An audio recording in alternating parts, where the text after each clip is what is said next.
Hello everybody, it's hippiejim. It is March 28th, and yes, I am on the road.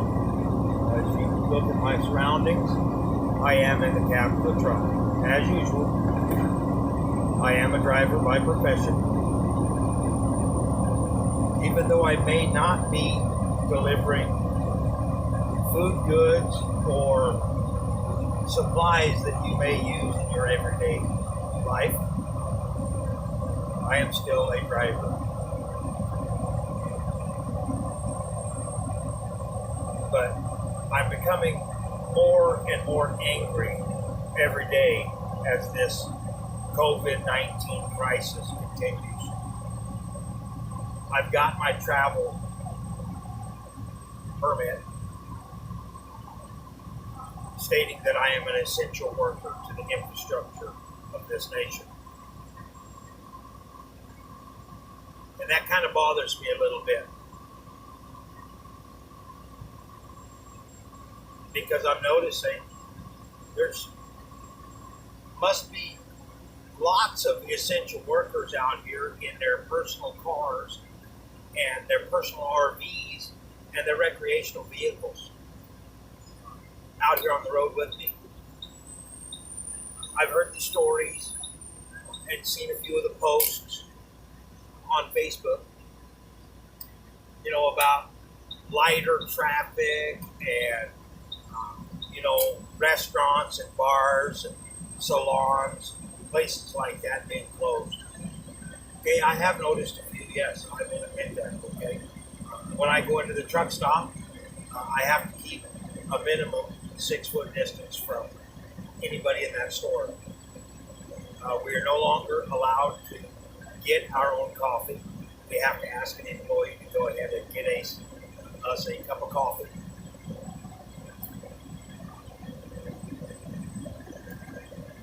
Fast food joints, they're no longer eat in, but you can still walk to the counter and order your food to go.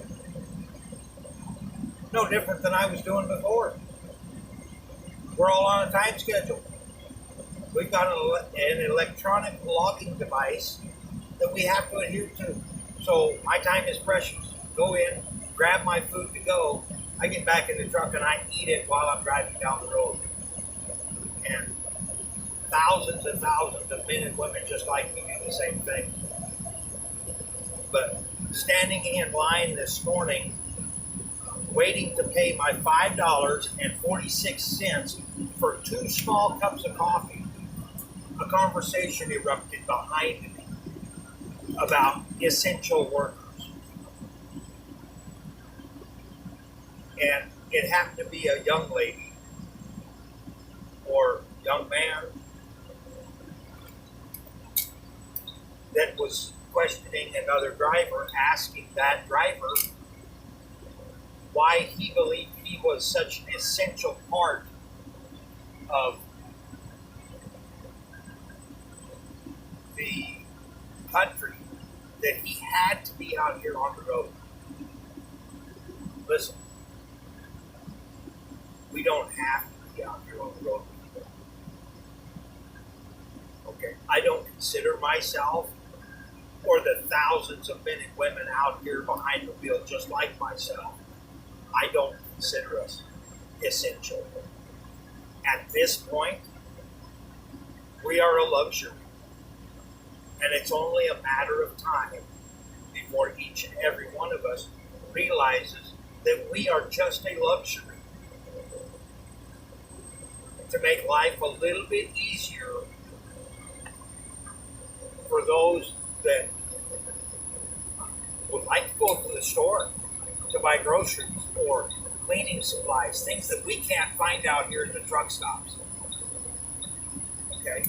Things that we can't just pull into a regular store and buy because we're deemed too big or dirty, nasty people. When crises like this arise, I'm not such a dirty or nasty person, and neither are the thousands of people that are behind the wheel just like me.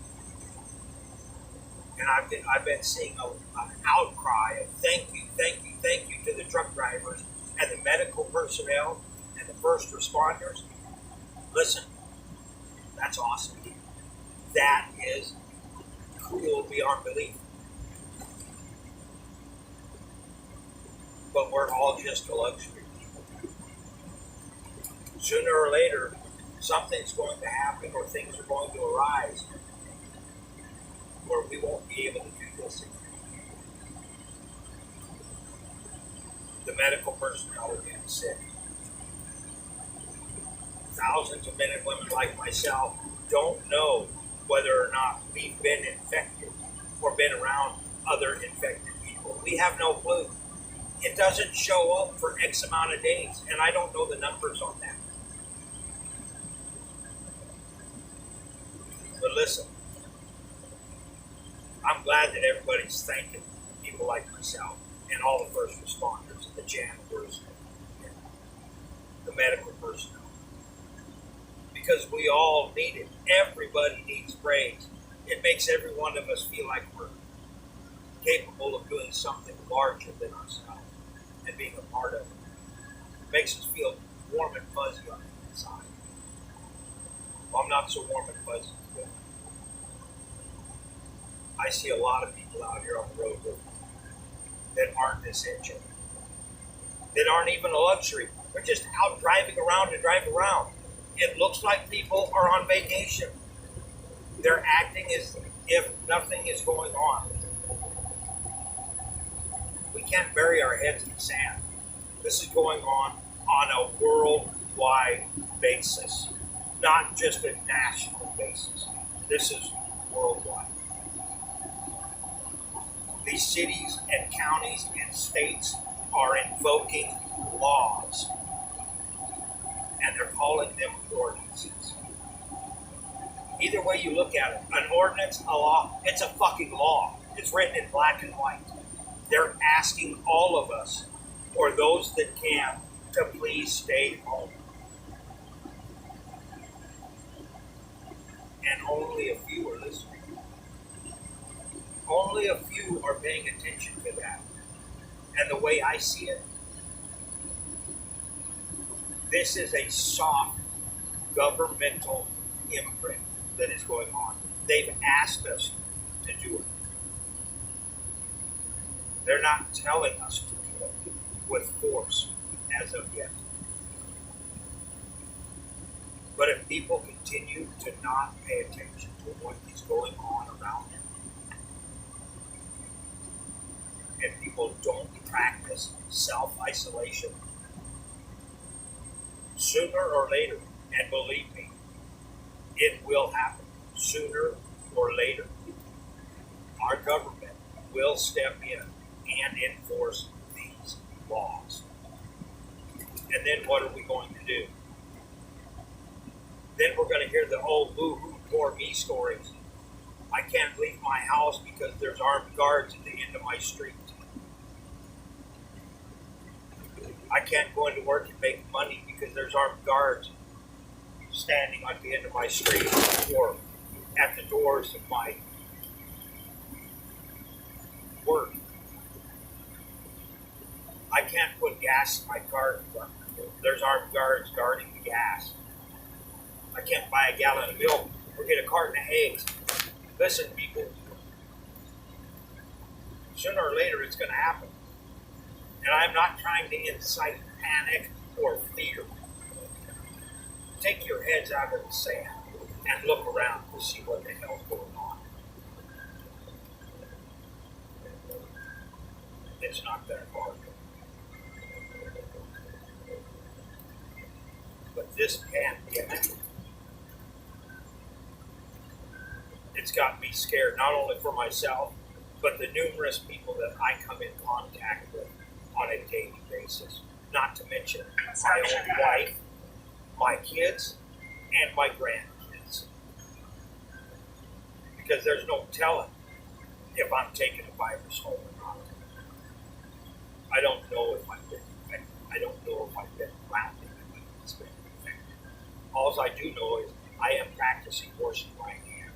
I've got hand sanitizer with me. And when I run out of that, I've got brake clean. having alcohol. I've got 90% isopropyl alcohol that I carry with me at all times, and I've done that for years. I used to dump it into my windshield washing fluid bottle to keep it from freezing. So I carry isopropyl alcohol with me at all times. I've got a small bottle of bleach. I don't have all the cleaning supplies to keep the cab of this truck clean from viruses and germs and stuff like that. So I'm susceptible at any moment, just like you are. But until we practice self-isolation, this situation's not going to go good.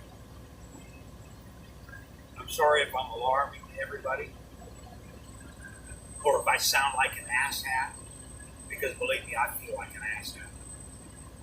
I'm not the smartest people out there, guys.